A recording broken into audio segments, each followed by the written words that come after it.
करना चाहूँगा, जिसमें रवायत तो यही है कि थंपिंग की जाती है अगर कोई मेहमान हमारे पास आए, मगर आज हम थंपिंग नहीं करेंगे, मगर हमारे पास students faculty members of NJV government high school जो कि अखवत के साथ इनका एक अरेंजमेंट है, कराची से ख़ास तौर से तशरीफ़ लाएँ और विज़िटर्स गैलरी में तशरीफ़ रखते हैं।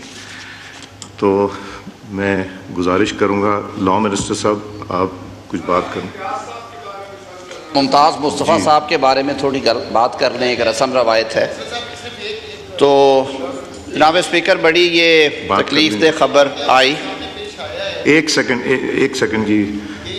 जब जे ब्लॉक के सामने राना बाजी को ड्रॉप कर रहा था तो ख्वाजा इज़हार साहब, तो राना बाजी की खुद भी तबीयत ठीक नहीं थी और उस पोर्च में डबल पार्किंग के साथ गाड़ियां खड़ी थी। जब मैंने राना बाजी को पहुंचाया तो एम्बुलेंस नीचे रोड पे खड़ी थी और इनको कंधों के जरिए उठाकर, ना स्ट्रेचर था उनके पास, ठीक है मौत बरहक है, अल्लाह ताला ने उनका वक्त लिखा, अल्लाह उनके दर्जात बुलंद करे, लेकिन ये क्या तरीका है कि एक इमरजेंसी में एम्बुलेंस भी इस पोर्च पे नहीं जा सकी और सबकी गाड़ियां वहां खड़ी नहीं थी। बहुत अफसोसनाक वाकया था। बराए मेहरबानी, ये मैं ये नहीं कहता कि एम्बुलेंस पहुंच जाती तो बच जाती है, तो अल्लाह ताला को पता है कि असबाब क्या बनते हैं बचाने के, लेकिन कम से कम इतना तो ख्याल करें कि लेडीज़ अगर किसी की तबीयत ख़राब है तो वो नीचे से अपना बैग उठा के ऊपर जा रही हैं, और किसी कोई पेशेंट है तो उसको स्ट्रेचर के बजाय गोदों में उठा कर ले आया जा रहा है। जी, इसमें इज़हार साहब हमने वहाँ पे रिपीटेडली सर्कुलर्स किए हैं, वहाँ पे लिख के लगाया है कि यहाँ गाड़ी खड़ी करना मना है, चूँकि मेंबरान को यहाँ मुश्किलात आ, और मैंने फोक लिफ्टर से गाड़ियाँ भी उठवाई हैं, और अब हम एक परमानेंट फोक लिफ्ट वहाँ आएगी जिसमें कि अगर कोई गाड़ी खड़ी करेगा तो वो वहाँ से उठा के उसको बाहर खड़ा कर दिया जाएगा। नुकसान के ज़िम्मेदार होंगे जिनकी गाड़ी होगी। जी ख्वाजा आसिफ साहब।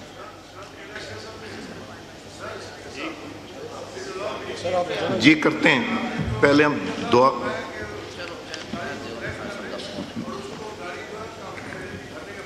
जी ठीक है, जुर्माना जनाब स्पीकर।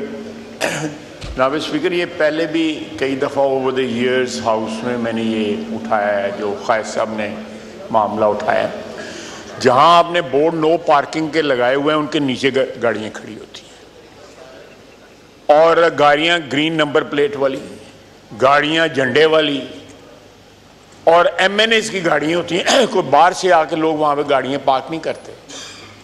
अगर वहाँ पे तस्वीरें लेके सोशल मीडिया पे अगर आप गर्दिश करें तो पता नहीं कोई हिजाब आएगा कि नहीं आएगा लोगों को, लेकिन ये हर ब्लॉक के आगे ये है कि आप पैदल जो है सीढ़ी चढ़ के तो अंदर फायर में नहीं जा सकते। जो है इतनी गाड़ियाँ जोड़ के खड़ी की होती हैं कि अगर 4 कदम चल के गाड़ी में बैठ जाएं तो कोई, मेरा ख्याल है सेहत भी अच्छी हो जाएगी, किसी का वज़न बड़ा होगा वो भी कम हो जाएगा। तो ये मेरा ख्याल है कि इसके लिए कोई सख्ती से करें, या वहाँ पे वैसे ही कोई ऐसी चीज़ें लगा देंगे वहाँ पे टायर ही ना जो है लोगों का सलामत रहे, जो है इस किस्म की करें। नहीं तो ये एक बहुत बड़ी मैं समझता हूँ ट्रेजेडी है कि एक मरीज़ को जो है आप स्टेशन पे लेके नहीं जा सके और उठा के लेके आपको एम्बुलेंस में डालना पड़ा। तो एम्बुलेंस जो है ये कोई हमको अच्छा एग्ज़ाम्पल जो है कोई तहज़ीब याफ्ता लोगों का एग्ज़ाम्पल या कोई मिसाल नहीं पेश कर रहे सारी कौम को। बच्चियाँ भी बैठी हुई हैं सारी जो है ये सुन रही हैं कि हमारे, आप अभी भी जाके देखें, इस वक्त भी जाके देखें कि पोर्च में एग्जैक्टली जहाँ पे गाड़ी पे उतारना या चढ़ाना होगा सवारियों का, वहाँ पे गाड़ियाँ खड़ी हैं। जी ठीक, थैंक जी। आज़म तार साहब। बिलाशुबा जी बड़ी अफसोसनाक ख़बर है। अल्लाह ताला की रज़ा। मुमताज़ मुस्तफ़ा साहब एक मंझे हुए वकील थे सर। सरदार लतीफ़ खोसा साहब बैठे हैं। 1991-2 से मैं भी उन्हें जानता था, सरदार साहब के दफ्तर में उनका आना जाना था। फिर वो बार पॉलिटिक्स में हमारे साथ रहे। 2010 में हमने उन्हें vice chairman Punjab bar council elect किया। 2016 में फिर मुमताज़ साहब चेयरमैन एग्जीक्यूटिव कमेटी बने।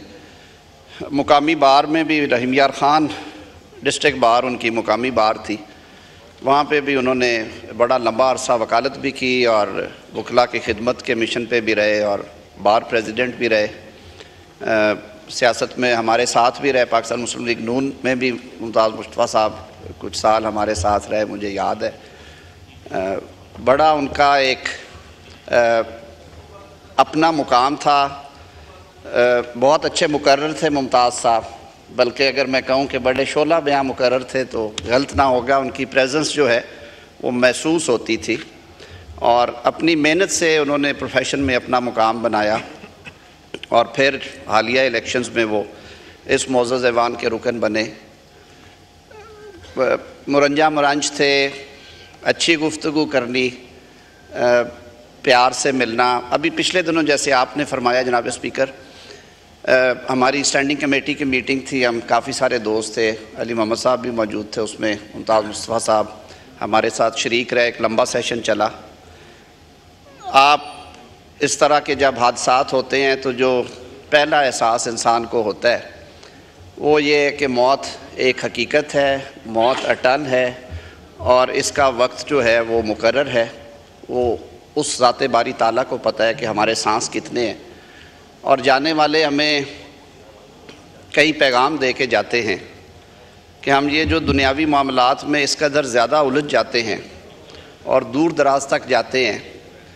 कुदरत का निज़ाम यही है कि सबसे जो कमज़ोर डोरी है वो सांसों की डोरी है और ये पलक झपकने में रिश्ता टूट जाता है। नबी करीम सल्लल्लाहु अलैहि वसल्लम असर और मगरिब के दरमियान मस्जिद नबवी में सहाबा कराम को दर्स दिया करते थे, खुतबा फरमाते थे, जनरल डिस्कशन होती थी।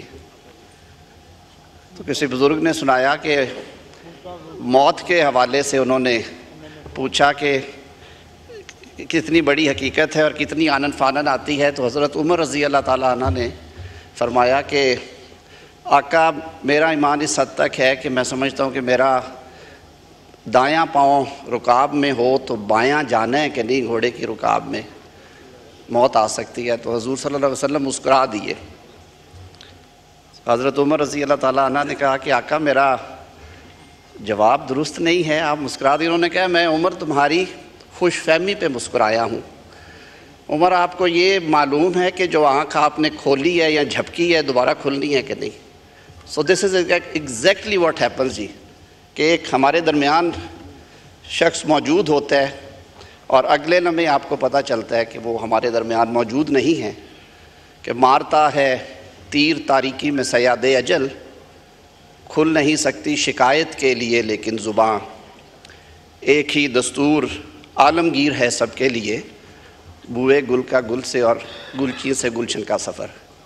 मुमताज़ साहब अपने सफ़र पे रवाना हुए और हम सब के लिए अपनी अच्छी यादें और बातें छोड़ गए हैं। अल्लाह ताला उनके दर्जात बुलंद करे, उनकी बच्चों के लिए, उनके लवाहिकीन के लिए आसानियाँ फरमाए। बहुत शुक्रिया। डिप्टी स्पीकर साहब, गुजारिश होगी कि आप अभी जाके मेहरबानी करके वहाँ फोकलिफ्ट भेजें, अगर कोई गाड़ी खड़ी उठा दें और परमानेंटली वहाँ पोस्ट करा दें फोकलिफ्ट, कोई भी करेगा तो। जी आज़म साहब, अब हम ये हो चुका जी, इसके ऊपर अब हम जी शगुफ्ता साहब।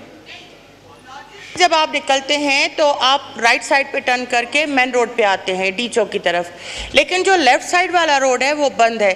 कम से कम पहले भी एक वाक़या हो चुका है कि एक एमएनए की डेथ इस वजह से हुई थी कि वो लेट वहाँ हॉस्पिटल में पहुँचे थे। खुदारा ये वाला रोड जो है, चले आप आम ट्रैफिक के लिए नहीं खोलते, लेकिन एम्बुलेंसेस के लिए तो आप ये इंस्ट्रक्शंस दे दें कि खुदा न खासा कोई ऐसी इमरजेंसी हो जाती है तो वो वाला रोड जो है, जो जियो की तरफ दफ्तर की तरफ खुलता है, उसको एम्बुलेंस के लिए खोला जाए। डिप्टी स्पीकर साहब, ये भी प्लीज़ अभी इंस्ट्रक्शन दीजिए।